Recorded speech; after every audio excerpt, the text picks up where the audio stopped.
بسم اللہ الرحمن الرحیم۔ جنت میں کھجور کا درخت لگائیے۔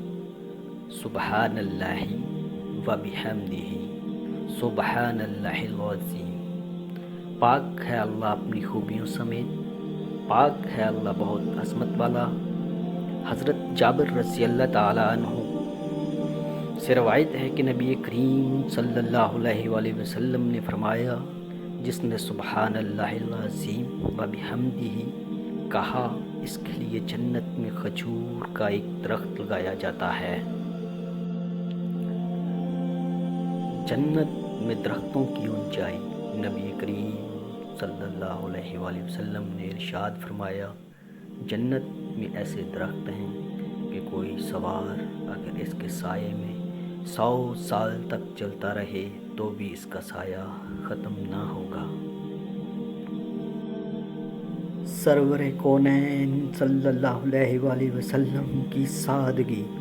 رسول اللہ صلی اللہ علیہ وآلہ وسلم کھچر پر سواری فرما لیتے، جوتا خود کاٹ لیتے، قمیض کو پابند لگا لیتے اور ارشاد فرمایا کہ جو میرے طریقے سے روگردانی کرے گا اس کا مجھ سے کوئی تعلق نہیں۔ بسم اللہ الرحمن الرحیم۔ آیت الکرسی۔ حدیث شریف میں ہے کہ جب بستر پر جاؤ تو یہ آیت الکرسی پڑھ لیا کرو۔ اللہ تعالیٰ کی طرف سے تمہارا ایک حفاظت کرنے والا مسلسل تمہارے ساتھ رہے گا اور کوئی شیطان صبح تک تمہارے پاس نہیں آئے گا۔ نبی کریم صلی اللہ علیہ وآلہ وسلم نے فرمایا کہ کوئی آدمی جنت میں داخل نہیں ہوگا جس کے دل میں رائی کے دانے کے برابر بھی تکبر ہوگا۔ پیارے دوستو، امید کرتا ہوں کہ آپ لوگوں کو ویڈیو پسند آئی ہوگی۔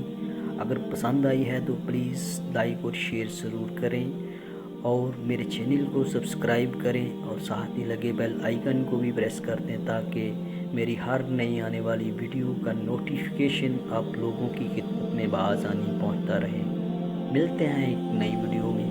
اپنا خیال رکھنا، دعاؤں میں یاد رکھنا۔ اللہ حافظ۔